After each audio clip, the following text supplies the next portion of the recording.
सन 1967 में बाबा के एक भक्त R.P. वैश्य बाबा के दर्शन के लिए कैंची आए। उनका तबादला दिल्ली हो रहा था और उन्होंने बाबा से कहा कि वे पदभार ग्रहण करने से पहले कश्मीर घूमना चाहते हैं। जब वैश्य जा रहे थे तो बाबा ने उन्हें एक छाता देते हुए कहा, इसे अपने पास रखना, वहाँ बहुत बारिश होती है।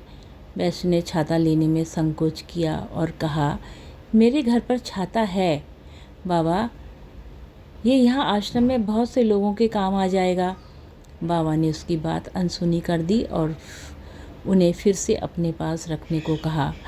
कश्मीर प्रवास के दौरान वैश्य छाता पकड़े घूमते रहे। दिल्ली लौटने पे वे फिर बाबा के दर्शन और छाता लौटाने कैंची गए। ये देखकर बाबा ने कहा, तुम छाता लौटाने आए हो? तब बाबा ने कहा, इसे अपने पास रखो, ये तुम्हारे ऊपर एक सुरक्षा छतरी का काम करेगा। वैश्य को बाबा की बात समझ नहीं आई, लेकिन वह छाता लेकर दिल्ली वापस चले गए। अब 1978 में बाबा की महासमाधि के 5 वर्ष बाद वैश्य का लखनऊ स्थानांतरण हो गया और उन्होंने अपना अतिरिक्त सामान, जिसमें छाता भी शामिल था, दिल्ली स्थित अपने घर पर छोड़ दिया। लखनऊ में उन्हें हृदय, यकृत और तिल्ली की समस्या होने लगी। बलरामपुर अस्पताल में जांच से पता चला कि उनकी तिल्ली 13 सेंटीमीटर बढ़ गई थी, लेकिन हृदय की समस्या के कारण डॉक्टरों ने ऑपरेशन की सलाह नहीं दी। क्योंकि लखनऊ में उनके लिए कोई अन्य उपचार विकल्प उपलब्ध नहीं था, इसलिए वे और उनकी पत्नी दिल्ली के अखिल भारतीय आयुर्विज्ञान संस्थान गए। दिल्ली वापस आकर वैश्य अपने घर से अस्पताल जाने की तैयारी कर रहे थे, तभी उनकी पत्नी ने कहा, वहाँ पर छाता पड़ा हुआ देखा।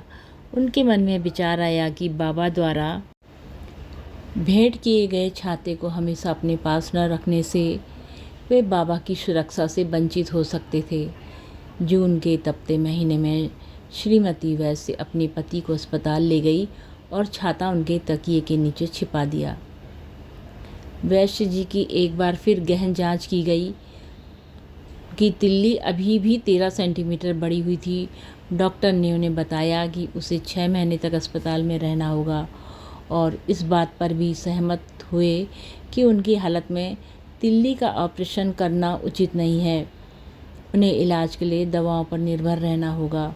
उन्होंने बताया कि उसे महीने में एक बार एक विशेष गोली लेनी होगी, जिससे 30 दिनों में उनकी तिल्ली 2.5 सेंटीमीटर कम हो जाएगी। उन्होंने उसी दिन पहली गोली ले ली। अगली सुबह उसे इतना आराम महसूस हुआ कि उन्होंने डॉक्टर से अपनी तिल्ली की दोबारा जांच करवाने को कहा। डॉक्टर ने उन्हें प्रोत्साहित करते हुए समझाया कि माप की प्रक्रिया 6 महीने बाद ही दोहराई जाएगी, रोज़ नहीं। वैसे इससे संतुष्ट नहीं हुए और उन्होंने अपनी पत्नी को मुख्य चिकित्सा अधीक्षक के पास एक विशेष मामले के रूप में उनकी तिल्ली की दोबारा जांच करवाने के अनुरोध के साथ भेजा। अधीक्षक ने दोबारा माप लेने का आदेश दिया और परिणामों से पता चला कि उनकी तिल्ली का आकार वास्तव में 13 सेंटीमीटर कम हो गया था। क्योंकि गोली उतनी प्रभावी नहीं थी, इसलिए सभी डॉक्टर अचानक हुए बदलाव पर हैरान रह गए। जब उन्होंने वैश्य से अपना आश्चर्य व्यक्त किया तो उन्होंने छाता निकाला और कहा, इसकी कृपा से। जय हो, नीम करोड़ी बाबा की सदा जय हो, माँ सिद्धि की सदा जय हो। बाबा सदा अपने भक्तों का कल्याण करना प्रभु, कल्याण करना प्रभु। जय हो बाबा, जय हो, सदा ही जय हो।